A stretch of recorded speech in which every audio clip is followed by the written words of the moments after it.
പാമ്പ്.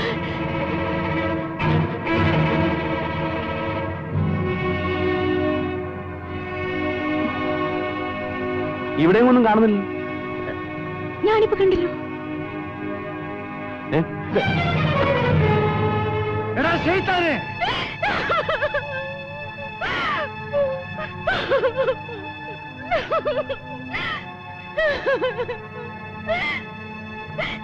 ഞാൻ ഉറങ്ങിക്കിടക്കുമ്പോ ഈ ദ്രോഹി വന്നെന്നെ.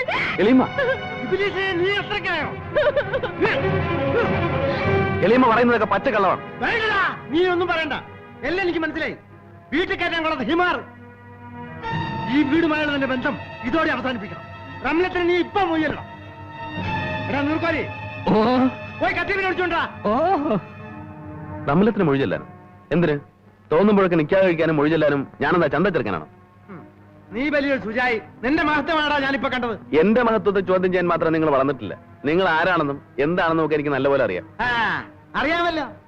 എങ്കിൽ തടി ചീത്തയാക്കാതെ ഞാൻ പറയുന്ന അനുസരിച്ചിട്ടാണ് നിനക്ക് നല്ലത്. റംലത്തിന്റെ മൊഴി ഉടനെ ചൊല്ലണം. സാധ്യമല്ലെന്ന് പറഞ്ഞില്ലേ? നിങ്ങളുടെ ഭാര്യ ചെയ്ത തെറ്റിന് ഞാനും റംലത്തും ശിക്ഷ അനുഭവിക്കണം അല്ലേ? പാമ്പ് പാമ്പെന്ന് പറഞ്ഞ് വിളിച്ചു വരുത്തി എന്നെ കയറി പിടിച്ചിട്ട്. വേണ്ടടാ, എന്റെ കണ്ണുകൊണ്ട് കണ്ട കാഴ്ചക്ക് നിന്റെ വിശദീകരണം ആവശ്യമില്ല. അറിഞ്ഞു മോളെ, ഉറങ്ങിക്കിടക്കായിരുന്നു നിന്റെ ഇളമിയെ നിന്റെ കെട്ടിയും കയറി പിടിച്ചു. ഇവർ പറയുന്ന ഒന്നും നീ വിശ്വസിക്കരുത്. നിന്റെ എളിയമാണ് എന്നെ കയറി പിടിച്ചത്. ചെയ്ത തെറ്റുകളൊന്നും പോരാഞ്ഞിട്ട് എനിക്കൊരു കളവും കൂടി പറയണം. എടാ, ഒരേ സമയത്ത് എന്റെ ഭാര്യയും മകളെയും നിന്റെ ഭാര്യമാരാക്കി വെച്ചുകൊണ്ടിരിക്കുന്ന വ്യാമോഹം നീ ഇതോടെ അവസാനിപ്പിക്കണം. റമ്യത്തിൽ നീ ഇപ്പൊ തന്നെ മൊയ്യിടണം.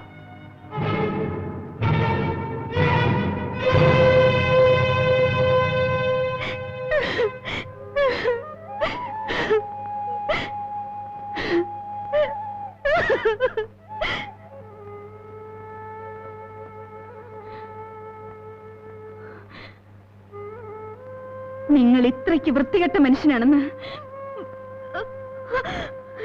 ഞാൻ വിചാരിച്ചിരുന്നില്ല. നിൽക്ക്. നിൽക്കവിടെ. ഈ നിമിഷം മുതൽ നീ റംലത്തിനെ കാണാൻ പാടില്ല.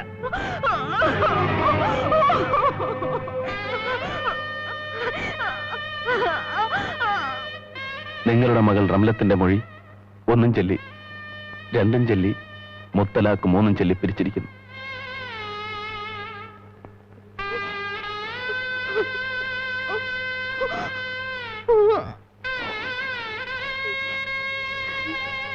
എന്താ നീ എവിടെയോ പോവാനുള്ള ഒരുക്കം പോലെ? അതെ, ഞാൻ എന്റെ വീട്ടിലേക്ക് പോകുന്നു. വീട്ടിലേക്കോ? നിങ്ങളെപ്പോലെ ഒരു ക്രൂരനായ മനുഷ്യന്റെ കൂടെ താമസിക്കുന്നതിലും ഭേദം വല്ല വിഷവും വാങ്ങിത്തന്ന് മരിക്കുകയാണ്. ഓ, അത്രയ്ക്ക് ചൂടാവാതെ. നീ മരിക്കുന്നതും മരിക്കാതിരിക്കുന്നതും എനിക്കൊരു പ്രശ്നമല്ല. പക്ഷെ ഈ സമയം നീ ഇവിടുന്ന് പോവാൻ ഞാൻ സമ്മതിക്കില്ല. നമ്മൾ നടത്തിയ നാടകത്തിന്റെ രഹസ്യം കുറച്ചു ദിവസം കൂടി കാത്തു സൂക്ഷിക്കേണ്ട ആവശ്യം എനിക്കുണ്ട്. ഇല്ല, ഞാൻ പോകും. നീ പോവേ? ഈ വീടിന്റെ പുറത്ത് നീ കാലുകുത്തിയാൽ അന്ന് നിന്റെ മയ്യത്തായിരിക്കും.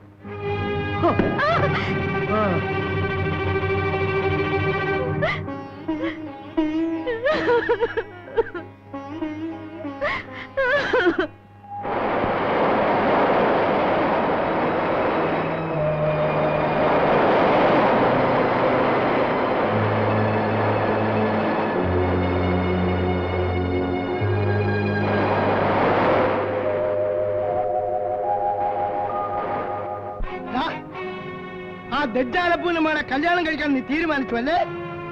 എനിക്ക് അവളെ ഇഷ്ടമാണ്. നിന്റെ ഒരു ഇഷ്ടം. ഈ ദജ്ജാലപ്പൂ ആരാണെന്ന് നിനക്കറിയാമോ? അങ്ങാടി പിള്ളേരോടൊപ്പം എച്ചിലത പറക്കുകയും കടത്തിനേൽ കിടന്ന് ഉറങ്ങി വളർന്നവനാണ് അവൻ.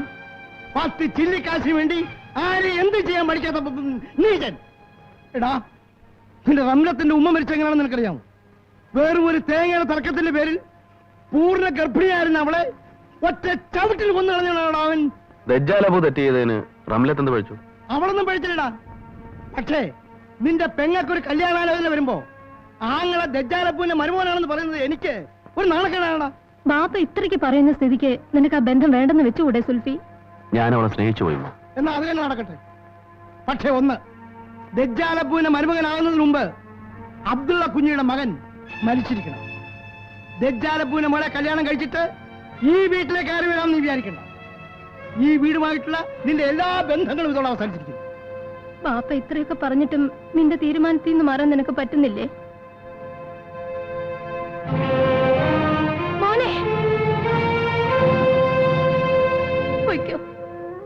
ഇഷ്ടം പോലെ ചെയ്തു.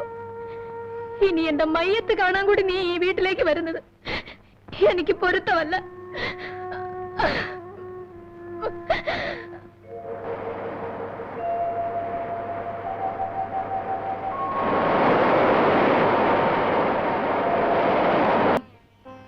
എത്ര നാളെന്ന് കരുതിയിട്ടാ നീ ഇങ്ങനെ തിന്നുകയും കുടിക്കുകയും ചെയ്യാതിരിക്കുന്നു? എനിക്കൊന്നും ആവശ്യമില്ലാഞ്ഞിട്ടല്ലേ വേണ്ടെന്ന് പറഞ്ഞത്? അല്ല, നീ ഒന്നും കഴിച്ചില്ലേ?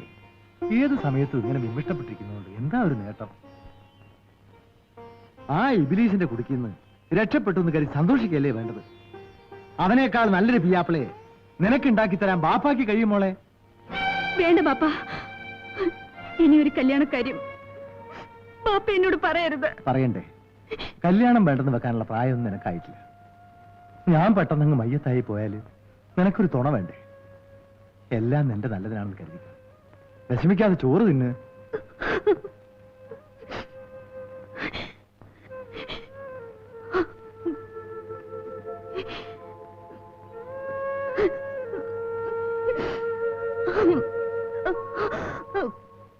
നിങ്ങളുടെ മകൾ റംലത്തിനെ നിങ്ങൾ എനിക്ക് നിക്കാഹ് കഴിച്ച് ഭാര്യയാക്കി തന്നതിനെ നിങ്ങൾ എനിക്ക് നിക്കാഹ് കഴിച്ച് ഭാര്യയാക്കി ഞാൻ തന്നെ സ്വീകരിച്ച് പൊരുത്തപ്പെട്ടു. ഞാൻ സ്വീകരിച്ചു പോയി. തട്ടുണ്ടോ? നേരെ പിടിച്ചു.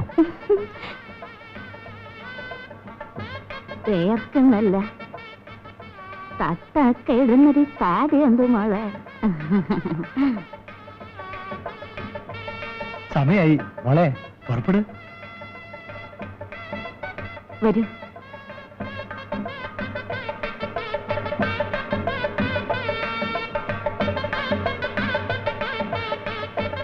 ആദ്യമായ ഈ വീട് വിട്ടോട് താമസിക്കുന്നത്.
എന്റെ ഉമ്മയുടെ കാലം മുതൽക്കേ ഈ കുടുംബവുമായി ബന്ധപ്പെട്ട് കഴിഞ്ഞുകൂടുന്നവരാണ് ഈ ചേനാച്ചി.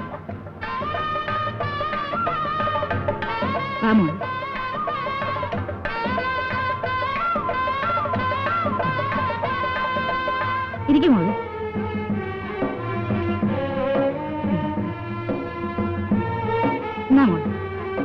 കുടിക്കുമോളെ?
നിനക്ക് വേണ്ടി എന്തൊക്കെ തന്നെ നഷ്ടപ്പെടേണ്ടി വന്നാലും ഒരിക്കലും ഞാനതൊരു നഷ്ടമായി കാണില്ല. ഈ ദുനിയാവിലെ എന്റെ ഏറ്റവും വിലപ്പെട്ട സ്വത്ത് നീയാണ്. സത്യം? സത്യം.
റംലത്ത് കരയുകയാണ്. എന്താ കാര്യം? നാം തമ്മിലുള്ള പ്രായത്തിന്റെ അന്തരത്തെക്കുറിച്ച് ഓർത്ത് വിഷമിക്കുകയായിരിക്കും.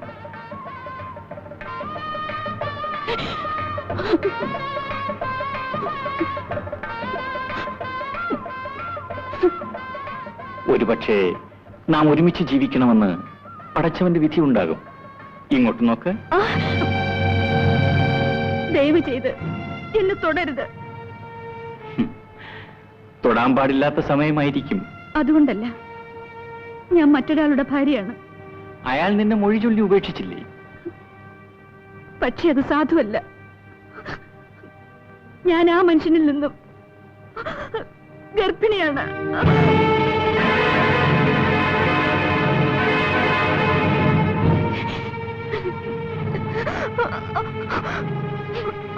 നീ പറയുന്നത് സത്യമാണോ? എന്റെ വയറ്റിൽ കിടക്കുന്ന കുഞ്ഞു സാക്ഷിയായി. എന്നിട്ടെന്തേ ഈ വിവരം നേരത്തെ പറഞ്ഞില്ല? നിങ്ങളെ അറിയിക്കാൻ നമ്മൾ തമ്മിൽ കണ്ടുമുട്ടാനുള്ള സന്ദർഭം ഉണ്ടായില്ലല്ലോ. ഈ സത്യം മനസ്സിലാക്കിക്കൊണ്ടാണോ നിന്റെ ബാപ്പ നിന്നെ എനിക്ക് നിക്കാഹ് ചെയ്തു തന്നത്? അതെ.